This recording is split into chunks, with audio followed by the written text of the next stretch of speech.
दोस्तों, आपका स्वागत है हमारे YouTube चैनल में। अगर आपने हमारे चैनल को सब्सक्राइब नहीं किया तो सब्सक्राइब कर लें। बुढ़ापे की मजबूरी। मेरे पति के देहांत के बाद मैं अपने इकलौते बेटे के यहाँ रहती थी। मेरी बहू का एक अलग ही रूप मुझे देखने को मिला, साथ ही बेटे का भी। दोनों के मन में क्या है मैं अच्छे से जानती हूँ। वो चाहते हैं कि मैं वृद्धाश्रम चली जाऊँ। उनके जाने के बाद मुझे यह सब देखना और सुनना पड़ेगा, इसका मुझे अंदाज़ा भी नहीं था।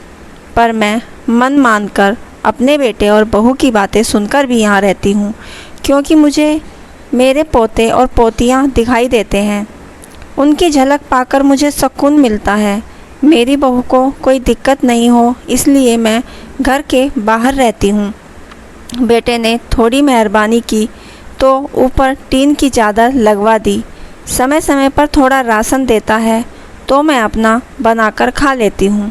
मैंने अपने बेटे को कह दिया कि मेरी वजह से उन दोनों को कोई भी प्रॉब्लम नहीं होगी। बस मुझे यहीं रहने दे, इसी घर में मुझे मर जाने दे। मैं बस यही चाहती हूँ कि मैं अपने आप को खुशकिस्मत समझती हूँ कि मेरे बेटे और बहू कम से कम मेरे लिए इतना तो कर रहे हैं।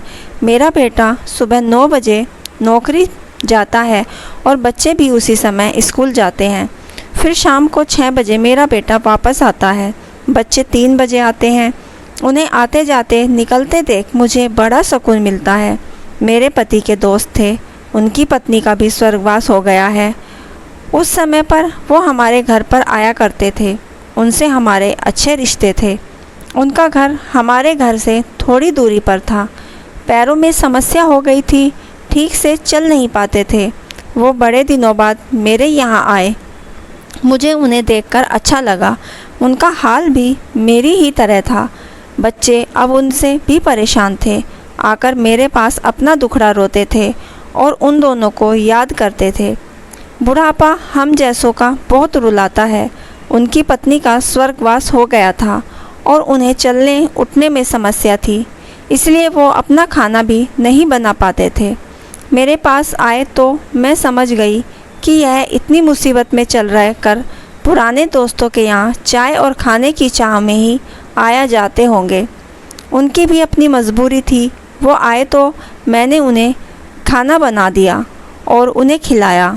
मना कर रहे थे नहीं खाना, लेकिन मुझे पता था उनको भूख लगी है।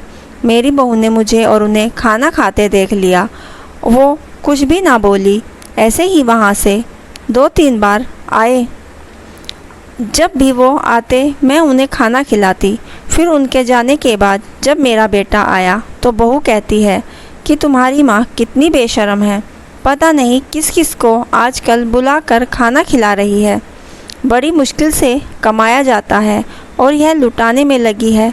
इनका राशन बंद कर दो, कुछ दिन भूखी रहेंगी तो अकल ठिकाने आएगी। मैंने कहा कि मैं अपने हिस्से का उन्हें खिलाती हूँ, तुम्हारे पिता के पुराने मित्र हैं। फिर भी बहू का उल्टा सीधा बोलना शुरू रहा। घर के बाहर रहकर उनको आज़ादी मिल गई है, पता नहीं क्या क्या करती है। बेटा भी बोला कि कुछ दिन भूखा ही रहने दो इन्हें। मुझे मेरे बेटे ने घर के पीछे सीढ़ी के पास ले जाकर बिठा दिया। कहा कि अब यहीं बैठो। मेरे तो अब आंसू भी सूख गए थे। अगले दिन मुझे खाना नहीं मिला। मेरे टीन उस छोटे से कमरे को बहू ने तोड़ दिया। दिन भर भूखा रहने के बाद मैंने सोचा कि मैं गलत कर रही हूँ। मुझे अब अपने बेटे के यहाँ नहीं रहना चाहिए और शायद गलती भी मेरी ही है। मेरी ही परवरिश में कोई कमी रही है, तभी तो यह परिणाम आया। अगली सुबह मैंने अपने बेटे को कहा कि मुझे वृद्धाश्रम छोड़ आ। अब मैं तुम दोनों से ज़्यादा परेशान नहीं करना चाहती हूँ। बहू ने कहा, एक दिन भूखी रही तो अकल ठिकाने आ गई ना। बेटे के चेहरे पर अजीब सी खुशी थी। जल्दी से तैयार हो गया मुझे छोड़ने के लिए।